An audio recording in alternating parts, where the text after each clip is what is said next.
Bom dia, bom dia. Tudo bem, companheiros? Bom domingo para todo mundo. É uma alegria estar aqui de novo, mais uma semana. Tudo bem? O pessoal tá com preguiça hoje? Deixa eu ver. Bom dia, tudo bom, Joyce? Bom dia, Fernanda. Quem mais? Vamos chegando.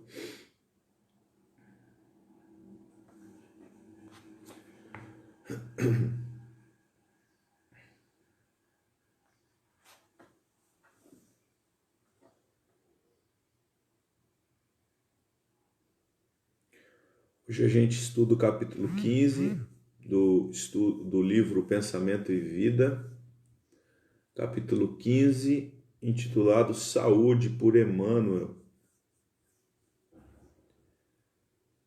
Vamos lá? Entrou mais um companheiro.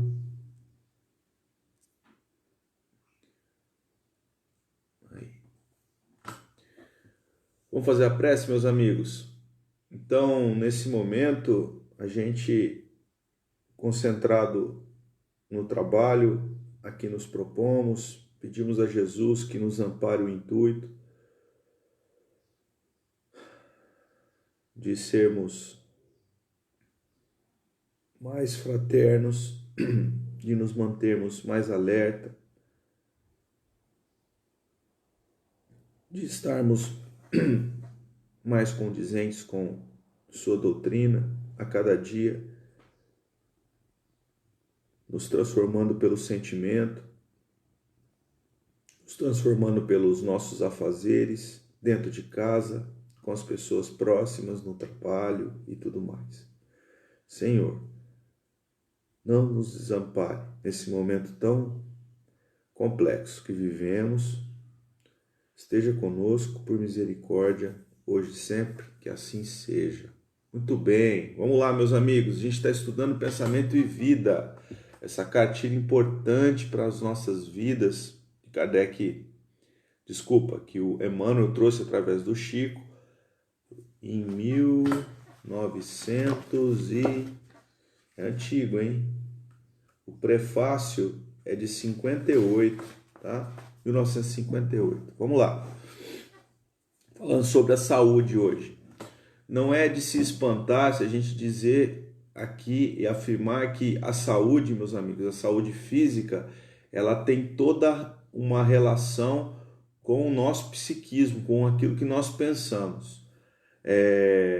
Não é demais afirmar também que todas as doenças que acometem o corpo físico, né, que é de fato um efeito, não é a causa, elas advêm do espírito.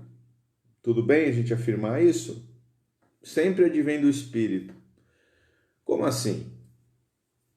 O corpo físico, ele é simplesmente uma máquina que trabalha em função daquilo que o pensamento do espírito o comanda. Então nós temos espírito, nós somos espírito, comandando uma máquina física, comandando uma matéria, comandando um corpo que funciona seguindo as leis do universo infinito, as leis de Deus, porém, ele não pensa, nosso corpo não tem vontade própria, é o espírito que tem, né?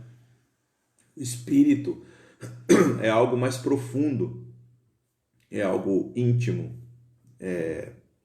Nós não somos esse corpo, né? O corpo manifesta o momento espiritual, mas não é o corpo, né? Não é o espírito, o corpo não é o espírito. E o Emmanuel separa muito bem nessa lição tudo que é espírito e tudo que é matéria, tudo que é agora e tudo que é causa profunda. Isso é muito interessante da gente pensar. E ele começa assim, ó: a saúde é assim como a posição de uma residência que denuncia as condições do morador, ou de um instrumento que reproduz em si o zelo ou a desídia das mãos que o manejam. Então, imagina que o nosso corpo físico, né, ele é uma casa. né? Ele é uma residência. Como é que está a nossa residência? Está arrumadinha, está cuidadinha, está limpinha, né? Tem uma plantinha para adornar, para deixar ela mais bonita. As roupas estão guardadas lá no lugar certinho, o sofá está no lugar, a televisão está no lugar. Como é que anda a nossa casa, né? A casa, segundo o Emmanuel, denota o habitante dessa casa, né? Então, eu me recordo de uma passagem que o Wagner Gomes da Paixão, há um mês mais ou menos, ele fez uma palestra aqui pra gente, né, no Facebook. Não sei se vocês acompanharam, um mês atrás mais ou menos, uma sexta-feira. Não, desculpa, uma segunda-feira. E ele falava de um monte de assuntos pertinentes, né? Sobre o jugo leve, né? Com Jesus o fardo é mais leve. E em determinado momento ele tocou num assunto que eu fiquei pensando bastante tempo sobre ele. Parece uma bobeira, mas não é. Tem a ver com o nosso estudo de hoje. Ele falou sobre o Eurípides Barçanufo, né? Um outro espírita famoso, né? Lá de Sacramento. Ele que teve envolvido com a gripe aviária. Vocês lembram da gripe espanhola, lá no século XX, no comecinho, 1900 e pouquinho, né? Ele foi um dos caras que cuidou daquele povo ali, naquela região de Sacramento, e ele tinha um grupo de estudos ali, um grupo de educação chamado exatamente Allan Kardec, né? E ele era um educador por si só. Bom, mas o fato as fotos que a gente vê, por exemplo, do Eurípides Barçanufo, essas fotos, né, da imagem dele, fotos mesmo, ele está sempre impecável, né? Uma gola assim um pouquinho mais alta, fechadinha, um paletó, né? Nada que ostente, mas sempre impecável. E o Wagner estava falando que, conhecendo uma pessoa do convívio do Dr. Eurípides, que o Dr. Eurípides ele não saía na rua com nenhum cabelinho desgrenhado, assim, era perfeito, não era frescura, é espírito evoluído, né? Cuida da casa física o melhor que ele puder. Então o Emmanuel está chamando a atenção para isso. Como é que a gente cuida do nosso corpo, né? O corpo está bem cuidado, a unha está cortadinha, né? Tá tudo, o cabelo tá arrumadinho, dentro da possibilidade de cada um, claro. Mas se isso está sendo percebido por nós estamos sendo zelosos, né, com a nossa casa física. O contrário, nós estaríamos desdenhando a nossa casa física, né? O corpo não serve para muita coisa mesmo, é um jargão que o espírita normalmente usa, né? O corpo fica e o espírito vai. Então não preciso cuidar tanto do corpo. É uma mentira, né? É uma mentira. O corpo é empréstimo divino. É responsabilidade nossa, né? Então tem que cuidar, sim, senhor. Tá bom? Quando fala de residência, quando fala de casa, em qualquer estudo que a gente traga aqui, a gente já logo remete à casa mental. Casa mental é um capítulo do livro No Mundo Maior, do Emmanuel, do André Luiz, tá? É o número 5 da série. E ele trata lá do trabalho mente, né? Da inteligência operando a mente, do espírito operando a mente. E a mente é algo que a gente não pode definir, já estudamos aqui com o Emmanuel também, né? Mas o André Luiz, através do mentor Calderaro, o mentor conta para o André Luiz e o André Luiz escreve para a gente na Terra. Que, segundo ele, a fim de estudo, em nossa mente, que ele chama de casa mental, nós temos 3 andares. Olha que coisa legal. Nós temos 3 andares. O andar térreo, onde funcionam todos os automatismos da vida. É uma ligação com o passado. Por exemplo, alguém aqui de nós tem que pensar para digerir algum alimento? A gente come, né? A gente come uma pizza, por exemplo, né? Aí você tem que pensar assim, por favor, estômago, digira bem esse alimento ou qualquer coisa desse tipo. Não. automatismo da digestão. Isso foi apreendido pelo princípio inteligente, né? Pelo espírito com E minúsculo em evolução, em algum momento dessa caminhada, lá no reino animal. Lá no reino animal. Então teve um momento que ela se tornou automática. Então, o primeiro andar da casa, essa da casa mental, são questões ligadas ao passado, coisas que já aconteceram, né? E muitas vezes nós ainda nos pegamos ao passado, né? O segundo andar, que ele chama de térreo, né? O inferior, o térreo e o superior. O térreo é o presente, são as nossas ligações com as coisas do hoje. São os sentidos físicos, por exemplo, né? Tendo a manifestação através dos olhos, dos ouvidos e por aí vai. Então, são as nossas... é o nosso momento evolutivo, esse que a gente vive hoje aqui na Terra. E o andar superior é o andar das questões sublimes, né? É o andar do futuro, é o andar do grandioso, da ligação com Deus, do ideal divino, né? É o chegar, né? É o ir, é o que está longe ainda, né? É onde eu me posiciono os meus olhos para subir a caminhada. Está lá longe ainda, mas é um ideal, né? O ideal, por exemplo, de um homem melhor, de me tornar um homem melhor, isso é um ideal divino, né? De eu ser uma pessoa mais bondosa, isso é um ideal divino. O que a gente pode aproveitar no nosso estudo aqui hoje, né? Quando o Emmanuel chama a gente para falar sobre residência, sobre casa, a gente ampliou isso para o casa mental, né? Do André Luiz, no mundo maior. Como é que a gente pode aproveitar isso? Que o nosso psiquismo, gente, os nossos pensamentos, eles não devem, segundo o Calderaro, não devem no sentido assim, cada um faz o que achar que deve fazer, mas saiba das consequências. Serão consequências ruins se você se apegar ao passado, ao presente e ao futuro de uma maneira desequilibrada. Perceberam? Imagina que eu não esqueço um ex-patrão meu que me fez um mal tremendo e eu continuo remoendo essa mágoa, continuo remoendo, trazendo isso à baila sempre que eu lembro dele. Eu estou apegado a questões do passado, né? As questões do presente, eu esqueço de quem eu fui e nem penso no futuro. Eu vivo aqui agora como se não houvesse amanhã, nem ontem.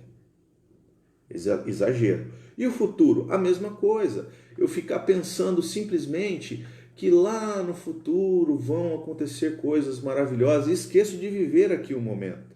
Então, o que nos desequilibra? Pensar somente num dos andares.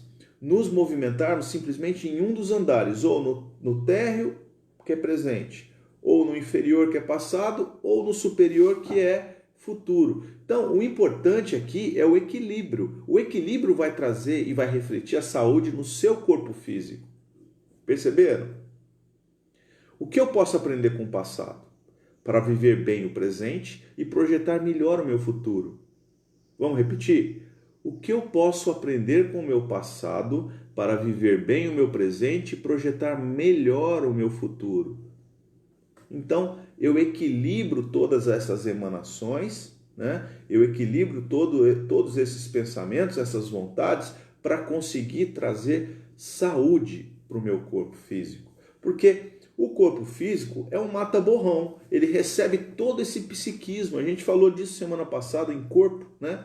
O espírito se derrama sobre o corpo. Aonde eu estou fixando o meu pensamento, ali eu estou gerando para mim mesmo um resultado daquele pensamento que eu estou me fixando. Se é um pensamento que vai me trazer coisas bacanas, coisas boas, eu estou gerando saúde para o meu corpo. O contrário também é verdadeiro. Continua, Emmanuel. A falta cometida opera em nossa mente um estado de perturbação. Olha só. Ao qual não se reúnem simplesmente as forças desvairadas de nosso arrependimento, mas também as ondas de pesar e acusação da vítima e de quantos lhe associam o sentimento. Então, essa perturbação que o Emmanuel está chamando é a dificuldade, né? É uma falta, né?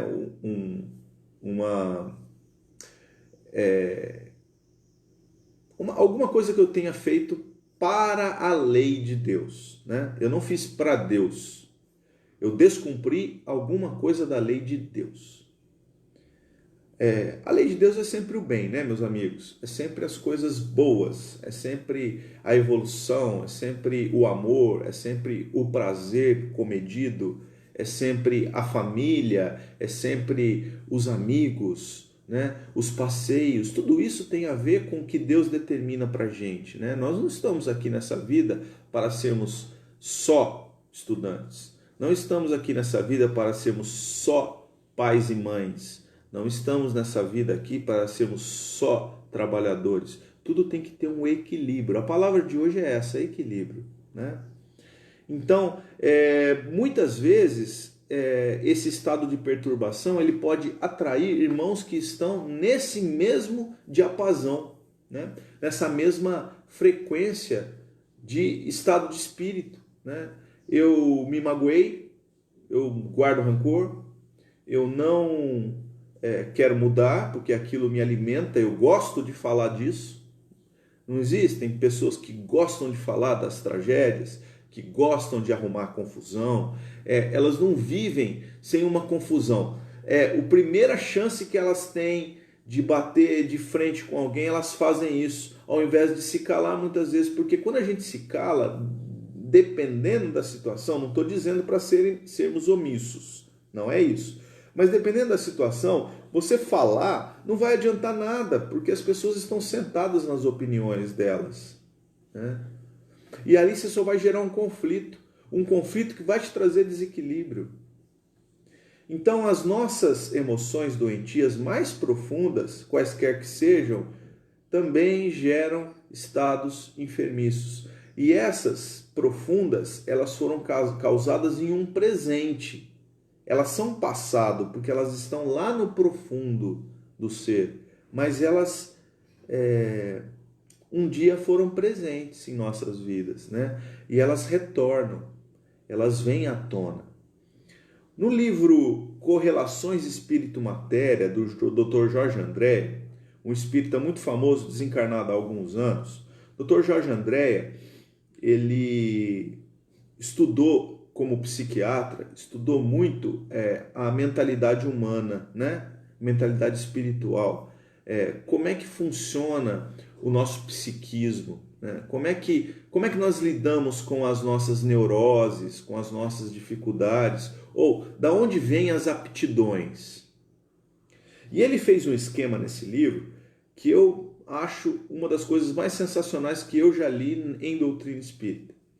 Ele traçou 7 círculos, um circunscrito ao outro. Então nós temos um centro, aí nós temos um segundo, aí nós temos um terceiro, aí nós temos um quarto, por assim por diante, até completar 7. Claro que é um gráfico, né? Não é o que é real. Mas o mais interno, o mais íntimo, o círculozinho pretinho lá no centro, ele representa o próprio espírito. E ele chama de zona do inconsciente profundo. Lá não tem macho e fêmea. Lá não tem feminino e masculino. Lá é o espírito. Conforme Kardec nos ensina no Livro dos Espíritos. Não tem sexo, né? Lá é o psiquismo profundo. Aí nós temos o segundo círculo, que é a zona do inconsciente passado. Lá, no zona do inconsciente passado, que é o segundo nível desse gráfico, a gente encontra as nossas aptidões. Você, por exemplo, que toca violão, ou você que dirige muito bem o carro, né? Todo mundo te elogia, nossa, você dirige muito bem um carro. Ou você que adora praticar esporte, assim, é uma pessoa super esportiva, né? Todas essas aptidões, elas foram apreendidas em outro momento evolutivo. Senão nós não o faríamos tão bem quanto a gente faz agora nessa existência, né?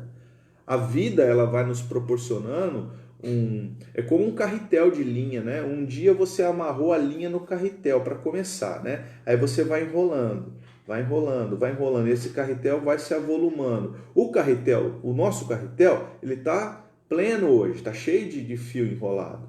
Só que lá para trás, na primeira volta que você deu, aquilo ali é uma aptidão que você acumulou. E ele está no segundo nível desse gráfico que o Dr. Jorge André apresenta para a gente. O terceiro nível é a zona do inconsciente presente, são as nossas neuroses, são as nossas dificuldades, são aquelas coisas que nos tiram sono na vida agora, sabe? Porque nós já estamos nos despertando para isso.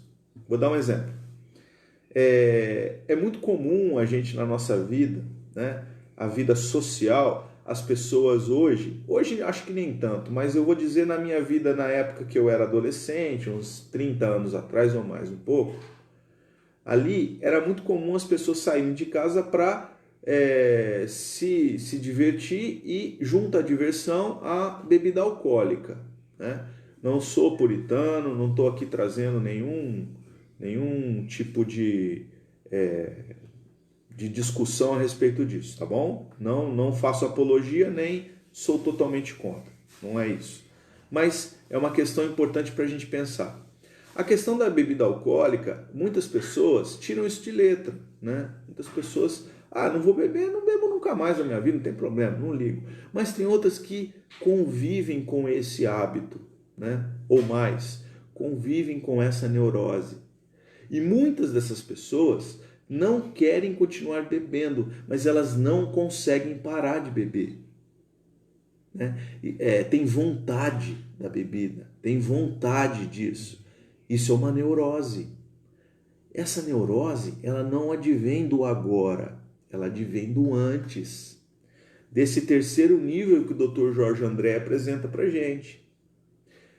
Então, essa neurose, elas se apresentam para a gente o tempo todo, né? Esse é um exemplo, tá? Eu trouxe um exemplo, mas tem muitas outras,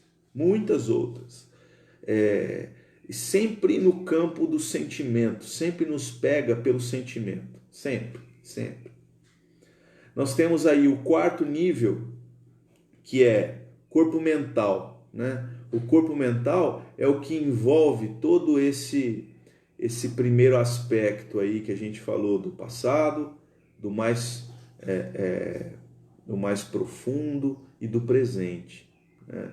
Aí a gente tem o quinto aspecto, do ponto do gráfico, que é o perispírito, né? Que é o corpo espiritual, esse corpo de manifestação que o André Luiz falou tanto sobre ele, né? É o corpo que é o nosso órgão sensitivo do espírito.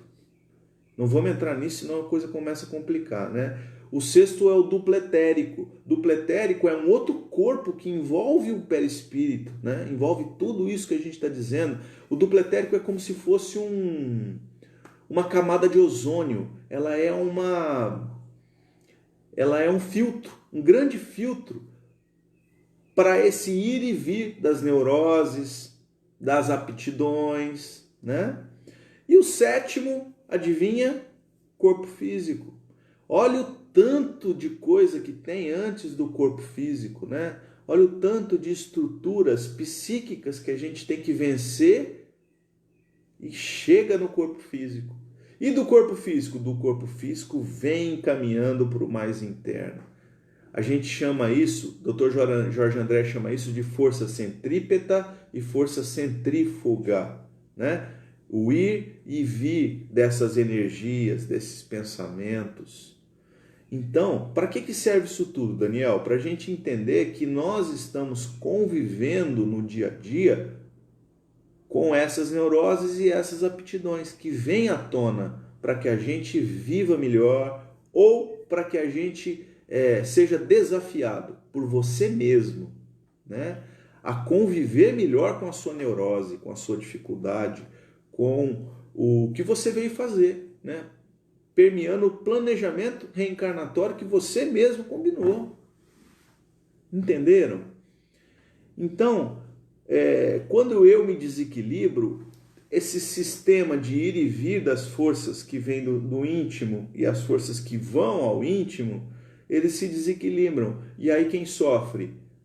O corpo físico, que é o que a gente está enxergando, né? Que é o que nós estamos falando hoje, que é a saúde. A saúde fica debilitada por conta do nosso desequilíbrio. Então, não viver nem no passado, nem no presente e nem no futuro. Vamos equilibrar as coisas. Aí a gente consegue ter mais saúde. Tudo bem? Foi muito difícil? Uma passagem de Jesus, então, para colorir o nosso estudo, né? Jesus falava pouco, mas queria dizer muito. Jesus, em Lucas 17, 20 e 32, capítulo 17 de Lucas, quem gosta de anotar, sequência dos itens de 20 a 32. Então, capítulo 17, Lucas diz assim: o reino de Deus não vem com aparência exterior. É Jesus falando. Ele estava naquele momento, Jesus estava respondendo a uma questão farisaica. Os fariseus tinham encantoado Jesus e tinham falado sobre a vinda do reino de Deus. Quando é que vai chegar o reino de Deus, mestre? Porque o povo hebreu ainda espera a Jerusalém renovada, né? Para eles, o reino de Deus é algo físico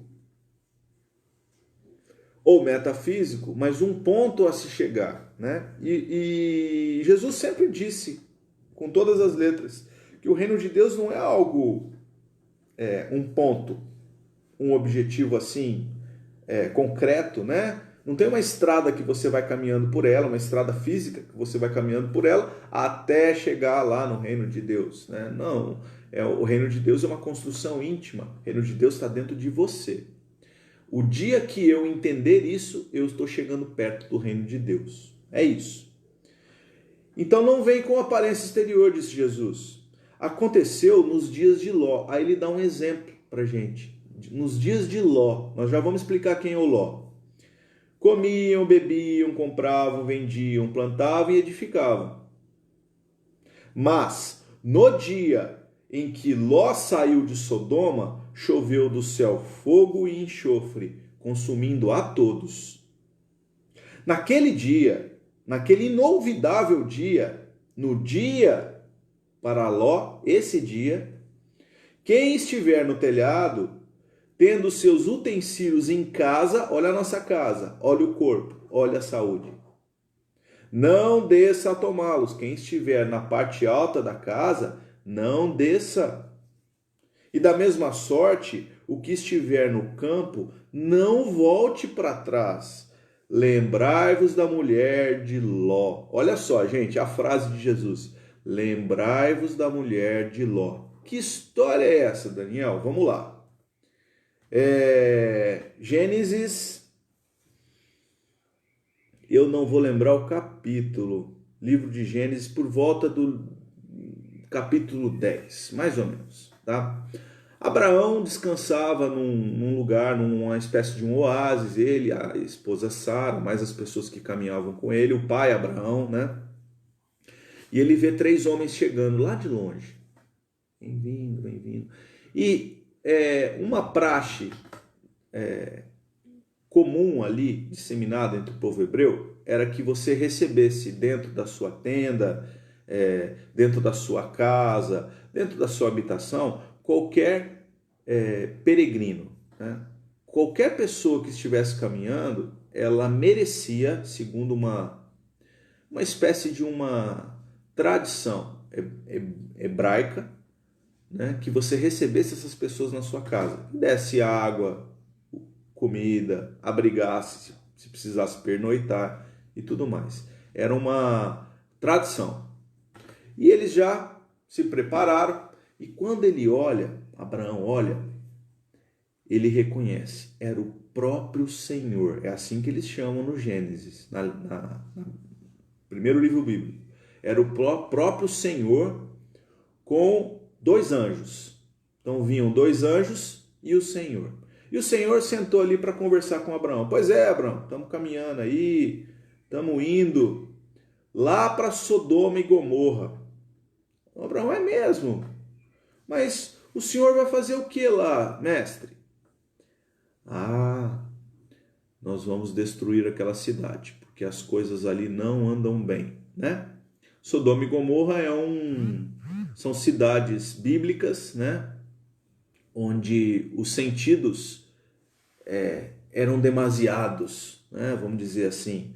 Sodoma e Gomorra tem uma analogia com o presente, viver o presente sem pensar no passado e sem projetar o futuro, que é exatamente o desequilíbrio.